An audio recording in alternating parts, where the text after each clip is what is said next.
Tonight on Reporting Scotland, early detection rates for cancer remain well below the government's target, and people in deprived areas are more likely to have a late diagnosis. Rethink devolution in the wake of Brexit. That's the recommendation to the UK government from a group of MPs. Tributes to the former presiding officer of the Scottish Parliament, Sir Alex Ferguson, who's died at the age of 69. How the owners of a house in the Highlands have unwittingly found themselves at the centre of a UK-wide second-hand car scam. It's just a worry who's going to be there at the door, basically, and the worry that if they have paid money that they could possibly try to demand it back. And later in the programme, they may not be considered athletes in the traditional sense, but now there are moves to allow gamers to become part of a future Olympic Games.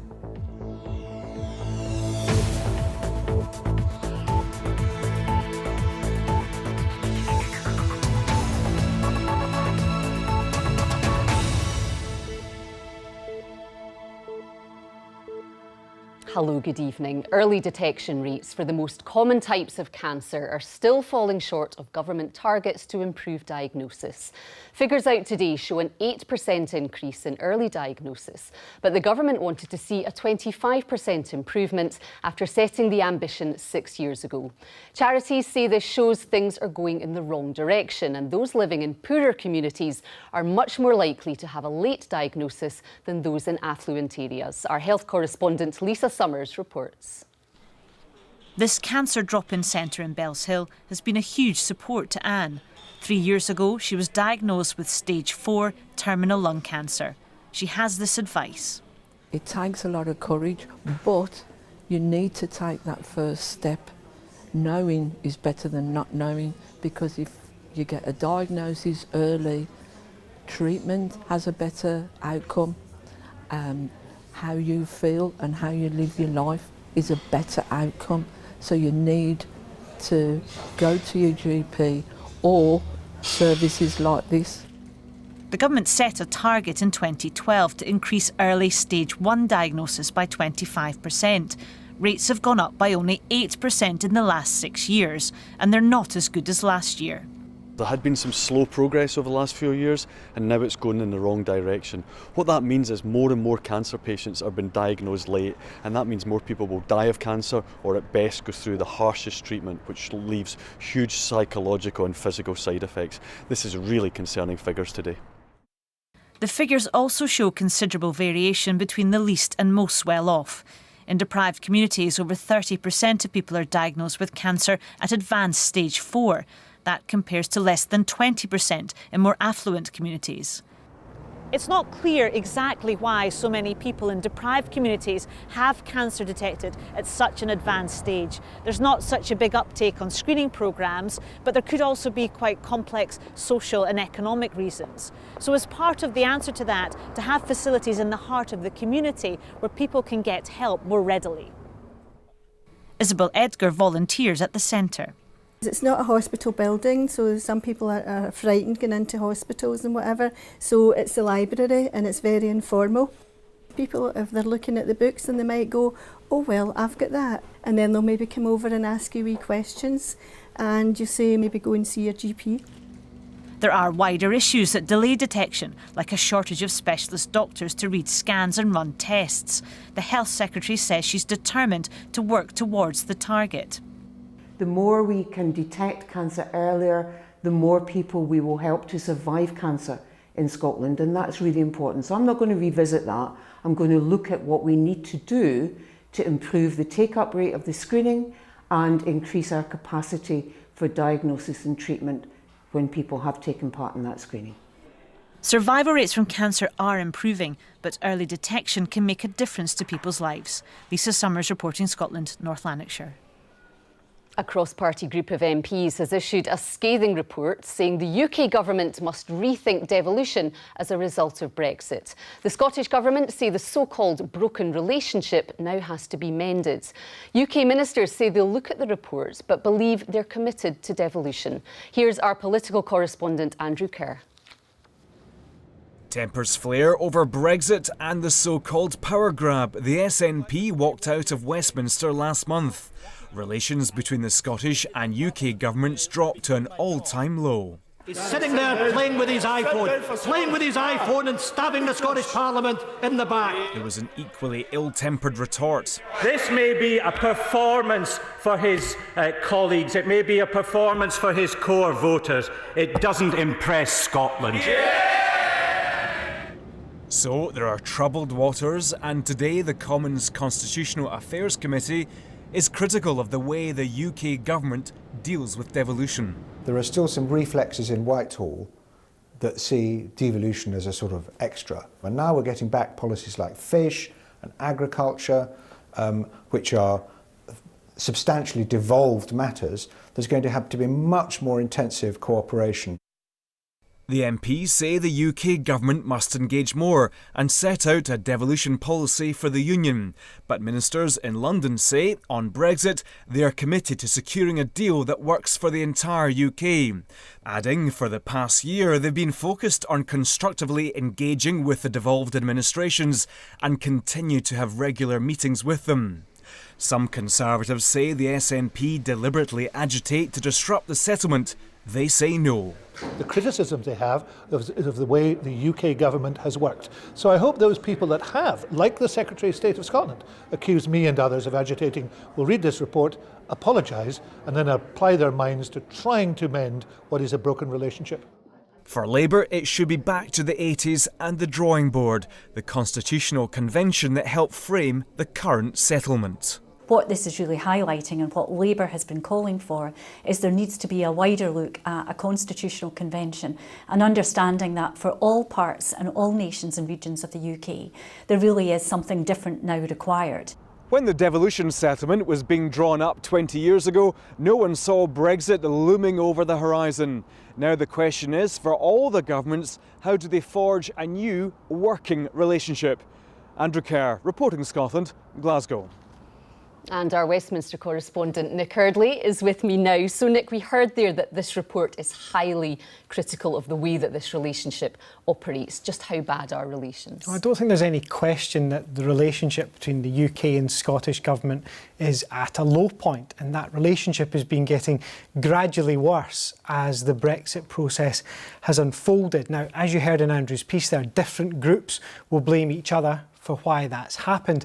But parts of this report today will make really uncomfortable reading, in particular for UK ministers. The idea that the culture in parts of Whitehall takes little account, the report says, of the realities of devolution, that there should have been more consultation over key Brexit legislation.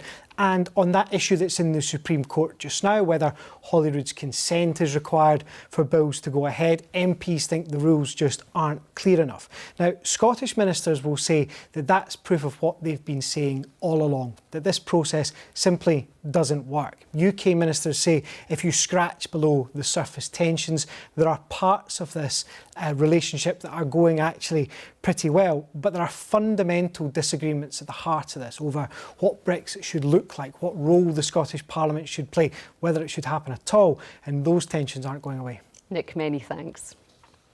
Holyrood's former presiding officer, Sir Alex Ferguson, has died. He was 69 and passed away at home after a short illness. Tributes are being paid from all parties in the Scottish Parliament, and flags are flying at half-mast as a mark of respect. Our political editor, Brian Taylor, reports.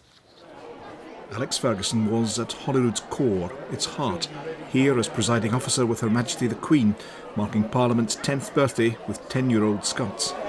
Some very tall 10-year-olds here. Outside, a young girl presents a bouquet and curtsies, and for the gentleman, Alex Ferguson steps aside for the sovereign. To swear that I will be faithful and bear true allegiance. But he was also there at the outset of devolution, taking his seat as one of the Conservative group. He served as an MSP until 2016. So help me God.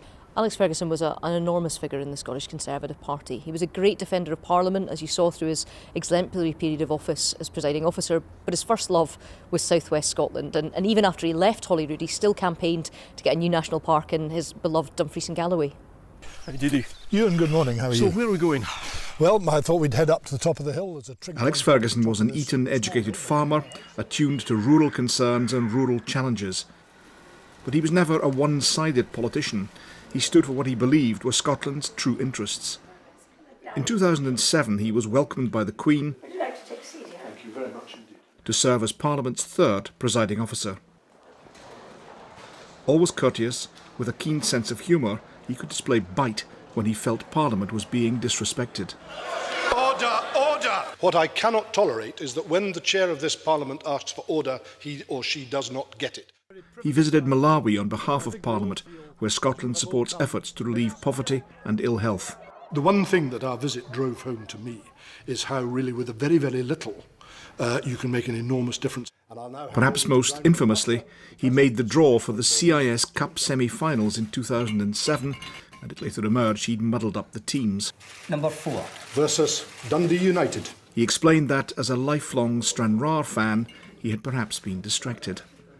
Alexander Charles Onslow Ferguson. After stepping down as Holyrood's neutral chair, he was returned as a Conservative MSP in 2011, serving throughout that Parliament. But he will be remembered best as the presiding officer who steered devolved politics into the second decade, here signing cards to mark that 10th birthday. Frequently droll, seldom flamboyant, a man of dignity and duty.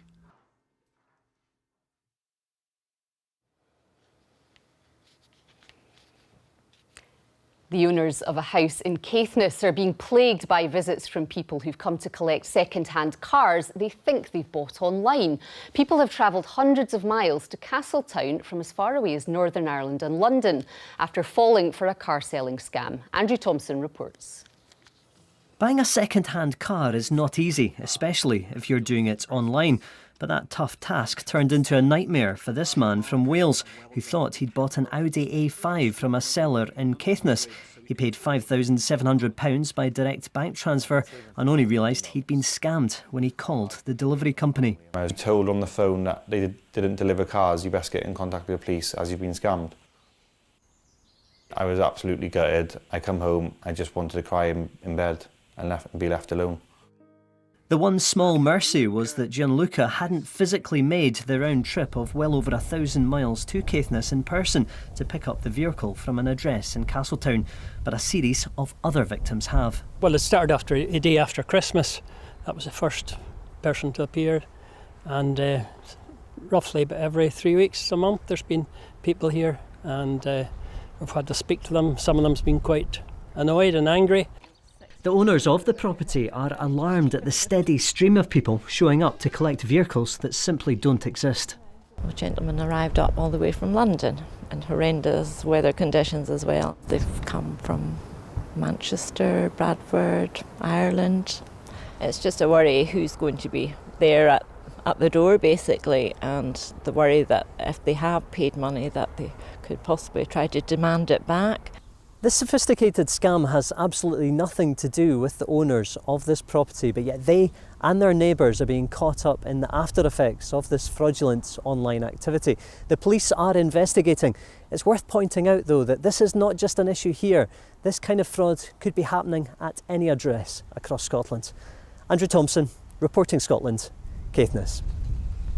A murder inquiry is underway following the death of a man in Carluke. The body of 43-year-old Paul Halley was found in a flat in the town on Sunday morning. Detectives say they're carrying out door-to-door inquiries and checking CCTV footage in a bid to piece together his last movements. A protest's underway this evening about plans to evict around 300 former asylum seekers from their homes by changing the locks. Landlord Serco is issuing notices to 6 people this week, with more expected next week. Glasgow City Council has warned of a potential humanitarian crisis. Serco says it has sympathy for the people involved, but cannot provide free accommodation indefinitely. The Home Office says it's right to prepare for someone's removal if they do not have a lawful basis to stay in the UK. Thousands of school children who need additional support may not be getting the help they need, according to campaigners. More than a quarter of pupils are classed as having additional support needs, but the number of specialist support staff hasn't kept pace with rising demand. Here's our education correspondent, Jamie McIver. So this is a VB. Luca's time at school has sometimes been a bumpy ride. He's on the autistic spectrum, and at secondary school especially, he struggled. quite a large spell of time. He wasn't in any mainstream classrooms at all, so he spent all his time in learning support. And the staff in that department and the wider staff were great. They eventually agreed that they felt that they could no longer meet his needs. You can take these parts off. Luca now goes to a specialist school, Falkland House in Fife. The staff are really helpful. Yeah, you have a lot of banter with them. What really helps me is that there's only about 4 boys in the classroom. It's not like a bunch of 30, 20 boys and girls. Luca's challenge is autism. For others, it might be a physical disability or simply coping with a family crisis. And councils employ almost 14,000 support staff to help. But campaigners say this isn't keeping pace with rising demand. In 2012, there was 1 support worker for every 9 pupils with additional needs. Last year, it was 1 for every 13. Campaigners also highlight long-term drops in the number of educational psychologists, specialist teachers and behaviour support staff. We know that there is a very good practice across the country, however we also know that some local authorities are performing badly. So one of the things that we would like to see is the sharing and consistent good practice. Councils have got an obligation to make sure that young people receive the support that they require, and that judgment has to be made on a case-by-case basis in relation to each individual child or young person. You have to make... Mainstream education wasn't right for Luca, but for some with additional needs it works well. Still, there are questions over whether provision is always adequate. Jamie McIver, reporting Scotland. You're watching BBC Reporting Scotland. It's exactly 7:15. A reminder of tonight's top story. Early detection rates for cancer remain well below the government's targets, with people in deprived areas more likely to have a late diagnosis. And still to come, tunnel vision as spooky artworks light up a walkway under the River Clyde.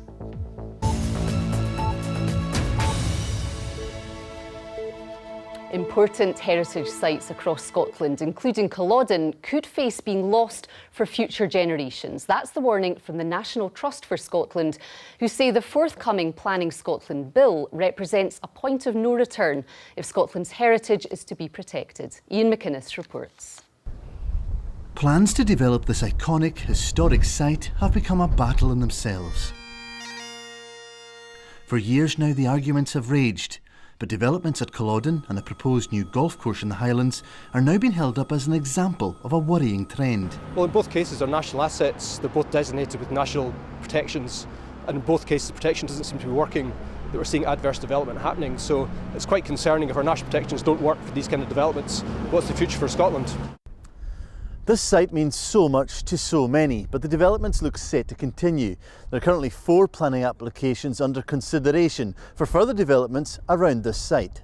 A new planning bill is on the horizon though. The Scottish Government insists this must work for everyone and recognise the special significance of certain sites.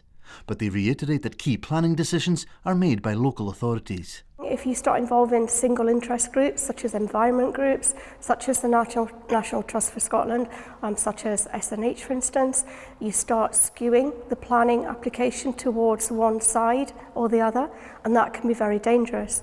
At the moment it's decided upon by well-trained planning counsellors, and that's the way it should remain. The Scottish Government confirmed today they will take more time to consider proposals for the proposed new golf course at Cool Links near Embo. Despite local council approval, the decision could still be called in. I am a bit disappointed. I frankly probably look at the site identically to National Trust, in that it is a site that's environmentally extraordinary, but it is clearly in need of management and oversight, and that's what we can bring. Although many in Easter Ross back the Cool Links plans, the NTS say economic arguments need to be weighed up. It shouldn't be ignored, but it should be kept in balance. I mean, that's part of what the planning system is there to determine. And at the moment it looks like too much weight's been given to sort of short-term economic gain.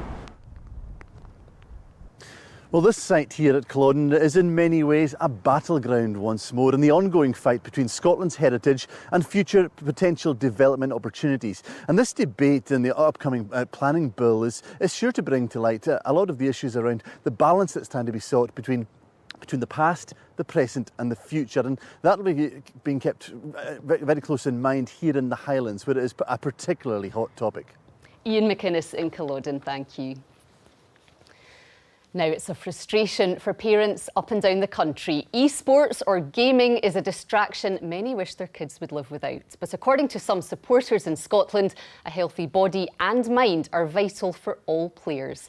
And they want esports to be included in the Olympic Games. The IOC are considering it. Rona McLeod has this special report. It takes commitment, a healthy body and mind to be the best. My name's Josh and I'm aiming for the Olympics. He eats well, sleeps well and has aspirations of being one of the world's best athletes in esports.